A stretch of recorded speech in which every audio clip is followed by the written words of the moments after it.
All right, guys, new intro here for the Bear Pack. We hit our goal of 8,000 subs. Thank you guys very much. We're going to be giving away a jersey on our live show here soon. But, guys, we're looking at 9K subs now. We're getting to Thanksgiving time. We're getting to Christmas time. We would love to hit 10Ks by December 22nd, 23rd, somewhere around there, so we can give someone $1,000 for the Christmas gifts. That'd be a huge lift off someone's shoulders. So please get us a 10K. We love what we're doing. Thank you guys for the support. 12K subs after the 10K. We're going to send someone to a game. Probably not the Super Bowl. Don't get any ideas, guys. But we're gonna do our best to send you guys to two people to a couple games of your choice. That's probably not the Super Bowl. But guys, thank you again for all the support. Let's get into the video. All right, guys, let's get into some NCAA football picks and props for Thursday, November 2nd slate of games. Let's take a look at that leaderboard. Trey, starts off. Yeah, at the moment I am 0 for 0. I gave out Bowling Green -5.5 against Ball State. Bowling Green, they took an early 7-0 lead, and then Ball State just drove down the field and tied it up. So still early in the game, but I love Bowling Green here -5.5. Seth? Yeah, you could save us the time. I think we all took Bowling Green here. Yeah, we all took Bowling Green. I think you guys got a -5.5. I got a -6, but we are moving on to our plays for tomorrow. We're all going to bring a different game. So, Trey, how have you start us off? Yeah, I'm going to be attacking this Big 12 game, TCU at Texas Tech. This game's going to be pretty fun to watch. Both teams do find themselves fighting to stay alive in the Big 12 race, but they're currently near the middle or the bottom of the Big 12 rankings. TCU, they come in this game with a 4-4 record, but are 3-5 ATS this season, and they're coming off a terrible loss to my K-State Wildcats, losing 41-3 in that game. But they are coming off a bye week, so maybe they got to lick their wounds during that bye week. Who knows? And Texas Tech, they're coming in this game with a 3-5 record and are 3-5 ATS as well. And they started off hot in the Big 12, winning 3 straight games, but they have lost 2 straight games to Kansas State and BYU. But just like TCU, Texas Tech is coming into this game off a bye week. So both teams should be prepped and ready for this game. And both teams, they're still playing their backup quarterbacks in this game, though. But both teams still have their deadly stud running backs. I think this game's going to be won at the line of scrimmage. Whichever team can control the ground game is going to win this game. And I think that's going to be TCU. So give me TCU here. I'm going to buy a half point, take them at +3.5. I think this should easily be a field goal game, and TCU does have a pretty good chance to even win this game straight up. And I was thinking about taking the over 59.5 as well, but that's just too many points for these backup quarterbacks. But I do still love the over here. But I'm just going to take TCU +3.5 in this game versus Texas Tech. I like it, Trey. Seth? Yeah, and the boys left me the Duke-Wake Forest game, so that's what I'm going to do.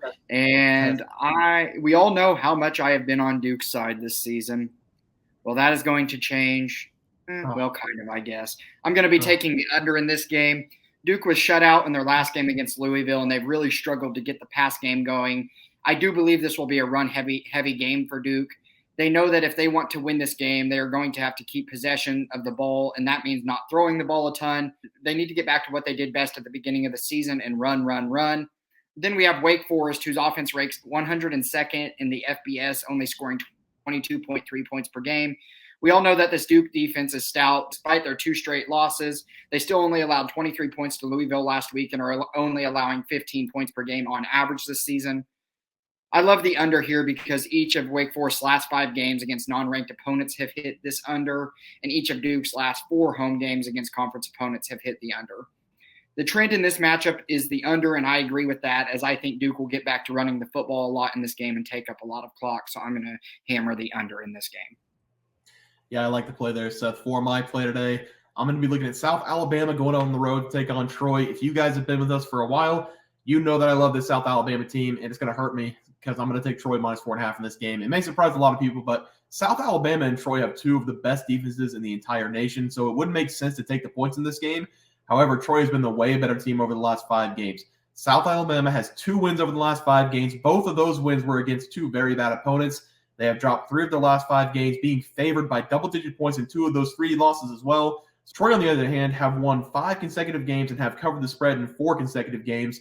They have also kept their opponents to single-digit points in 3 of the last 4 games, and those opponents have been pretty dang good. Georgia State, we just watched them play against Georgia Southern. They can move the ball very well. Troy held them to 7 points in the game. This is a very good Troy defense, and so is the Alabama defense.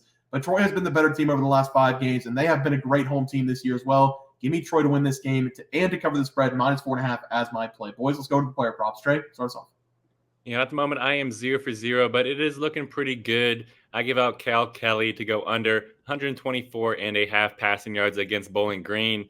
And the second quarter did just start, and Kelly, he has a massive 25 passing yards in this game. So I love the under here, and I think it was just set way too high at 124.5 pass yards. Seth? Yeah, and I took a Odiu Hiliare to go under 28.5 receiving yards. Like I said, he was good at the beginning of the season. I don't know if he fell out of favor at what. I'm surprised the prop was even out there because he hasn't had a catch in 2 games. But he currently has no targets, no receptions in the second quarter. So I haven't even seen him on the field, to be honest. Have you, Bear? I saw you put your Yeah, I think he already had a target and he dropped the ball. Awesome. So he might not get back in the game. That would be great. It was very funny also. So that explains why he fell out of favor. Yeah, it was. I think if that was your guy, I'm pretty sure it was. But I have Marquez Cooper over 77.5 rushing yards for Ball State going up against Bowling Green. Like we said, scores 7-7 right now into the first quarter. Marquez Cooper has 9 carries and 34 yards, so he is doing really well for me so far. Hopefully, he does get over 77.5 rushing yards. But let's move on to our plays for tomorrow. Trey, start us off. Yeah, and I'm going to go over to a quarterback prop, and it's going to be in that TCU game, and it's going to be Texas Tech's quarterback here, and it is going to be Behren Morton to go under 211.5 passing yards versus TCU. I really love this under for Morton in this game. I'm honestly not sure why this number is set so high because Morton, he's only started in 4 games so far this year for Texas Tech, and he's not gotten close to this number in any of those games because Morton, he's only averaging 155 passing yards per game, which is way under this number. And whenever we factor in that he is going to be down a couple offensive linemen in this game, I just don't think he's going to have much time in the pocket to look downfield. And he's getting a pretty tough matchup here against this TCU secondary. They did start off a little bit cold going up against Colorado, but they have turned it up as the season progressed because over their last 3 games, this TCU pass defense is only allowing 178 passing yards per game, which is also way under this number. I may be a sucker for taking this under because it makes 0 sense why it's up so high, but the numbers do not lie. So give me Behren Morton to go under 211.5 pass yards versus TCU. I like it, Trey. Seth? Yeah, and I'm going to take a running prop for Duke, and I'm going to take Jaquez Moore to go over 42.5 rush yards for Duke. Like I mentioned in the game pick, Duke needs to get back to what they do best on offense, and that is run the football right at the opposing defenses. The pass game has not been working for Duke, so I like their chances here in this game to run the ball a ton. Therefore, I like Jaquez Moore to hit the over 42.5 rushing yards. Yes, I know Duke does have Jordan Waters as well, but Waters has really struggled of late, so Moore has seen an uptick in touches. Last week, his numbers were down because Duke lost bad and really never had a chance to run the football, but his prior 2 games, Moore got 27 rush attempts and had a combined 155 rush yards. He also has hit this over in 6 of his 8 games this season.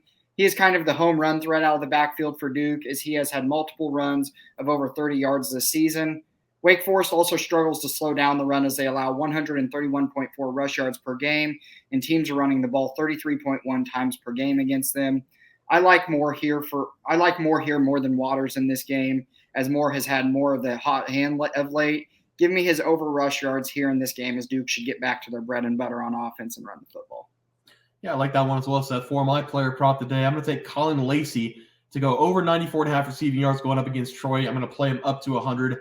Everything that I said about Troy on the defensive side of the ball is correct in the game pick, but sometimes talented players just play better than the defense. You can have great players on the defensive side of the ball, and sometimes they still lose to even better players on the offensive side of the ball who can just flat out get open.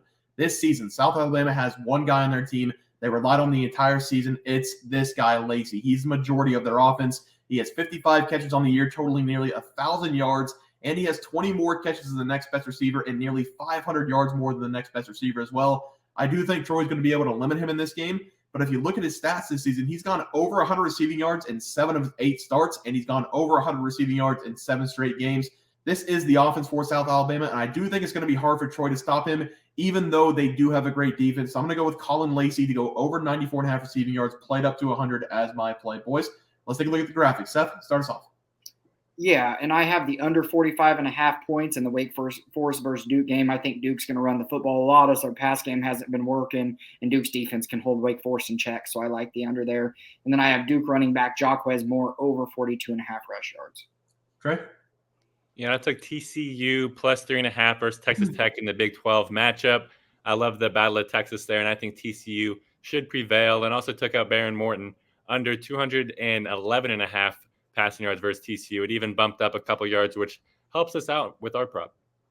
Yeah, and I've got Troy -4.5 going up against South Alabama. I love South Alabama, but I think Troy's defense is going to prevail in this one. And then I've got Caullin Lacy over 94.5 receiving yards. That's the entire offering for South Alabama. So I do love him in this game as well. But guys, that's going to do it for NCAA football plays for Thursday, November 2nd slate of games. If you guys enjoyed the content, please sure drop a like on this video and subscribe to the channel below. We'll see you guys next video, and thanks for watching.